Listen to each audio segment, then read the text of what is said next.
Chapter 220, Klein's Sacrificial Trial. Attempt. Justice was instantly thrilled as she nodded her, acting reserved and elegant. "I'm very willing to cooperate." As a spectator, she clearly remembered that Mr. Fool had only used the word attempt on 2 things. The first time involved bringing her and the Hanged Man into this mysterious space, and the second time was when they were given an honorary name so that they could attempt to make a prayer. And the outcome was sufficiently successful, revealing his true nature. What would it be this time? It really is something to look forward to. Audrey restrained her impatience and tried her best to behave as a qualified spectator. Attempt. Alger suddenly tensed up, viewing the fool's proposal with utmost wariness. What does he want to do? What is his true purpose? Is this good or bad for me? One by one, thoughts popped up in his mind. The rapidly rotting appearance of Rear Admiral Hurricane Klingo surfaced in Alger's mind. Finally, he lowered his head and respectfully replied, "Your wish is my wish." Beside him, Derek looked at the Hanged Man, and then at Justice, wondering why they were so sensitive to this so-called attempt. Klein lightly tapped his fingers on the edge of the long bronze table and smiled. "This attempt will make your transaction easier and safer, and it will definitely be sufficiently confidential." He turned his head to the side and looked at the Hanged Man. He said with a moderate pace, "Do you remember the sacrificial ritual described by the Sunday?" Klein had deliberately mentioned it to show how open he was. It made it difficult for the members of the Tarot Club to imagine that the sacrificial ceremony he was about to provide had actually first been obtained from the Sunday, and that he had gone through all that time and effort back then to trick the Sunday out of a template sacrificial ritual. "I remember. I do come into contact with such things usually," Alger answered truthfully, but his heart was throbbing. Since the Orthodox gods rarely responded to similar rituals, the word sacrifice had often been equated to evil gods and devils in the Fifth Epoch. Thinking about how this could lead to a terrifying outcome, the Hanged Man felt as if he was walking at the edge of the abyss. If he wasn't careful, he would fall in, only to be eroded and devoured. Klein followed his plans and didn't provide further explanations. He nodded slightly and said, "My idea is for you to sacrifice the Beyonder material to me through the ritual, and I will bestow them to Miss Justice. A transaction like this will be beneficial for both of you." "That can be done." Audrey was instantly dumbfounded. She felt that this exceeded the limits of her imagination, but she very quickly came to her senses and understood the advantages of this method and the true nature of a deity hidden behind this simple act. "Mr. Fool is great. As expected, our Tarot Club will be different from the other secret organizations. We will use the method of deities to exchange for material goods and ingredients." Audrey almost said, "Praise the lady," in her mind out of habit. But in the end, she said, "Praise Mr. Fool" instead. Alger turned even warier as he entered a state of calm thoughts. "Honorable Mr. Fool, what do I need to do?" He tried to figure out the true purpose of the Fool from the process of the sacrificial ritual. Klein lightly pressed his right hand and said, "Like I said, this is only an attempt. It might not succeed, so it will need your cooperation. First of all, prepare an altar. There's no need to make it too complicated. It can be very simple and crude. The only requirement is to engrave or draw this symbol."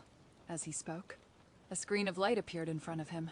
On it was the symbol of the hidden, pupil-less eye, and the mysterious symbol of the partial contorted lines. The same symbol on the back of the Fool's chair. After previous experiments without using materials with spirituality, Klein was certain that the sacrificial ceremony he designed could create an illusory gate above the gray fog, similar to the Door of Summoning. However, his strength alone couldn't construct a stable channel, and he could only use the uniqueness of the mysterious space above the gray fog to complete the sacrifice. Therefore, he was 90% confident that the ceremony would be successful. The only problem was if an ordinary passageway could be constructed using ordinary materials that contained spirituality. Or did it need to be Beyonder materials, as well as a sufficient number of them? I will let Miss Justice and Mr. Hanged Man bear the cost of this experiment. In any case, they knew from the very beginning that the Tarot Club was a product of an attempt. It can be foreseen that there would be other attempts subsequently, and failure is inevitable. Even deities are no exception.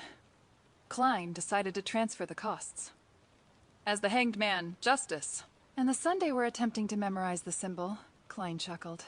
"If you forget, you can pray to me, and then you can remember." "All right," Audrey answered happily. With Mr. Fool, rituals aren't tedious and troublesome, she thought happily. The hanged man nodded in response as Klein continued the description. Secondly, follow the normal procedure, but Therese no need to burn any more additional herbs. Or apply the holy oil. Therese no restriction on time, just chanting my name is enough. Remember? Use ancient Hermes or Jotun to recite this piece of prayer. Your devoted servant prays for your attention. I pray for you to take his offerings. I pray for you to open the gates to your kingdom. After you finish chanting, combine the materials that contain spirituality with the natural power created by the incantation, and await my response.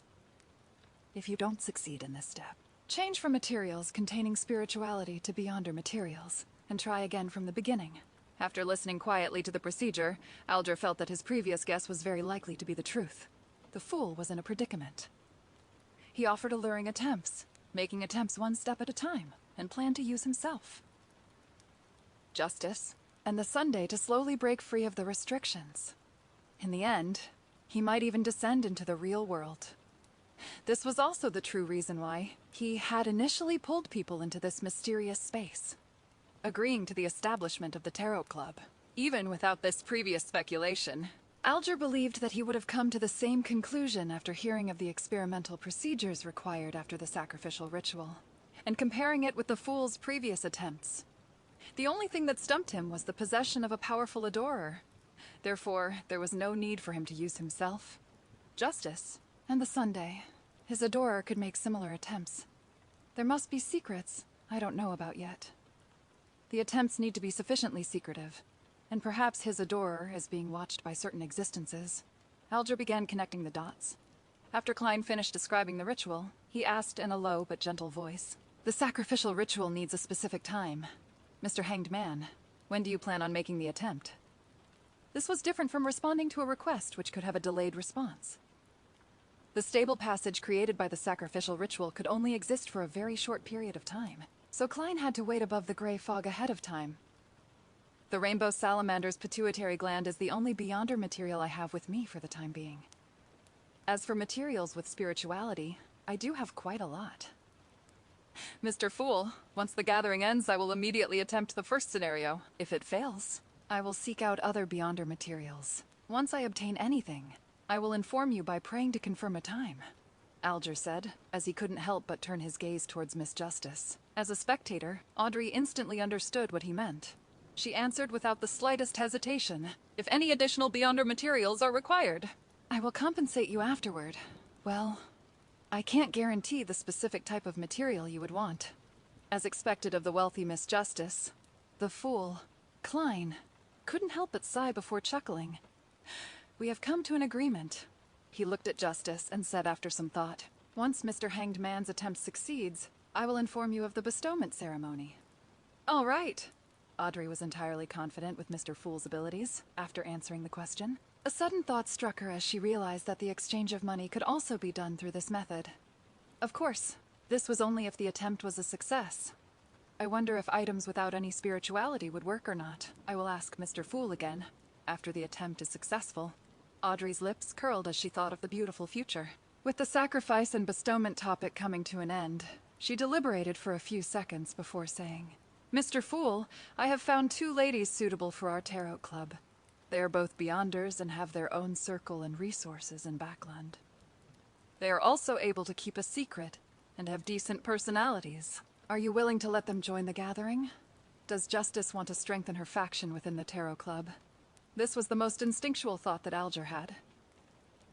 Derek was very interested in this matter, as he looked sideways at Mr. Fool, waiting for his answer in anticipation. Klein appeared to be in a bit of a dilemma. Previously, he had imagined that the members of the Tarot Club wouldn't know each other, and they would then develop their own subordinates, forming a relatively tight and secretive organization. This way, even if a certain member was exposed, captured, or had their spirit channeled, it wouldn't have much of an impact on the Tarot Club. But Miss Justice's description just happened to hit his weak spot. He was hoping to find clues regarding the secret order in Lenavis by acquainting himself with beyonders with different circles and resources in Backlund. If it's done through Justice, the person involved would eventually hold back. However, I'm not sure if it's possible to pull them up above the gray fog simply by reciting my name. In order to maintain his image, Klein didn't think too much and instead procrastinated on it. He said calmly, "It will require a certain amount of examination.